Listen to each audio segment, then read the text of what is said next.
As with just about every organization these days, there's a lot up in the air for the Boston Symphony Orchestra.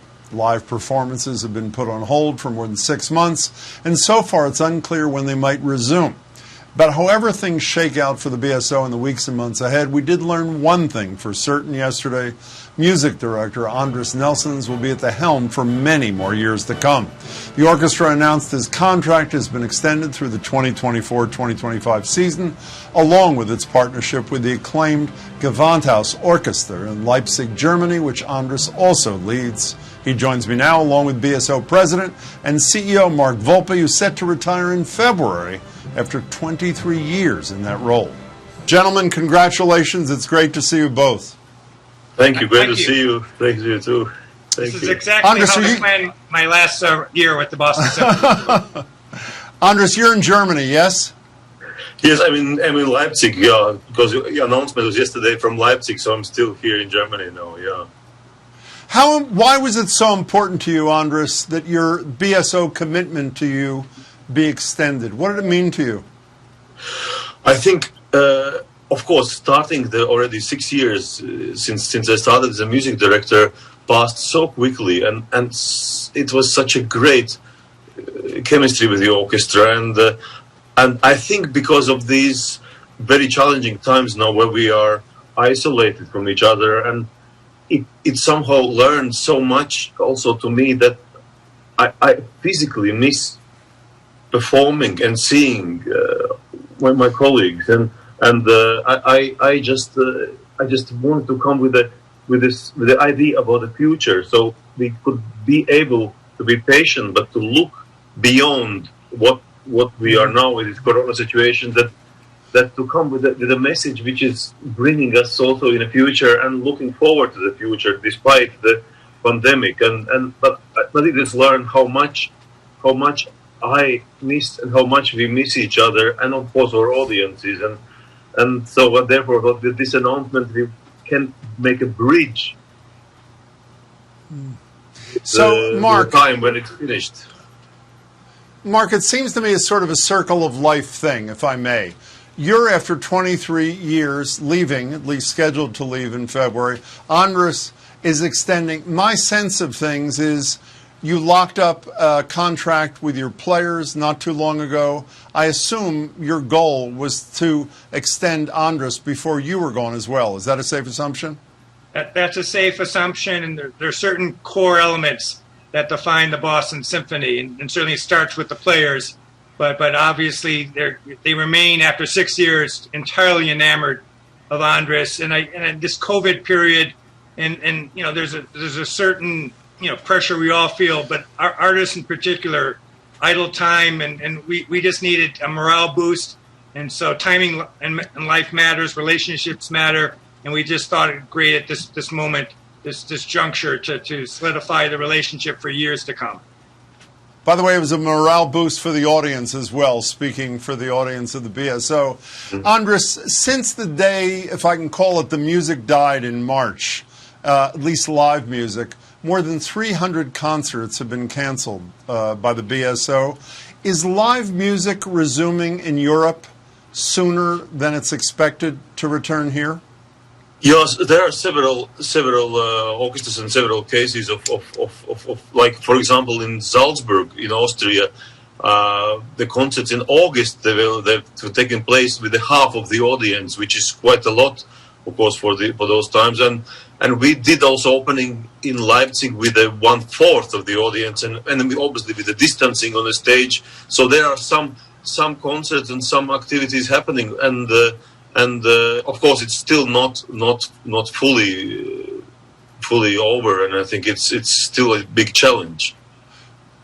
What does it feel like to be doing what you do so well again? When you take to the stage, what does that feel like, even with an audience that is not full because of the coronavirus? What does that feel like? It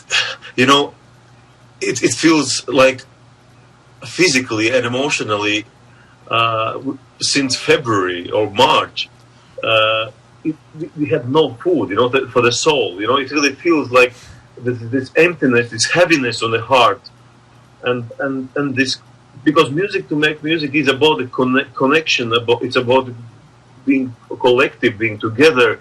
First, the musicians being together with the conductor, and of course the audience. And so it is about sharing. And without people to share, it feels really, really not fulfilled. And I think coming back, it just feels like finally we have even a small portions of food, but still we need music and human beings around, and that's a necessity. And I think it has confirmed not only to all the world of music, and also our great followers and audience members, but to the whole world, that how much the humanity and the human element works in every aspect, and also of course in music, that we are really hungry, we're physically and emotionally hungry for the art, for music, also for sport or any other activity. That's what is all about. It's about connection and about collaboration and about friendship and so on. And Mark, during this period, the sustenance you're providing to your audience is there are virtual concerts which people can find out about on your website, correct? Right. I mean, what Andris suggests is you can't replicate the live experience, but we have, basically that community, that connection. But we are staying connected virtually through our various programs. We did quite a bit at Tanglewood, probably captured 80 programs. We're doing a little bit of a reprise of those programs. And our hope is in the end of this month to start capturing content and for dissemination probably in November, and getting Andris here as soon as some of the travel bans are relaxed, get him here early in the new year, and we can start making music. And hopefully with some good fortune in terms of vaccinations, we can get some public back into the auditorium and back at Tanglewood in the foreseeable future.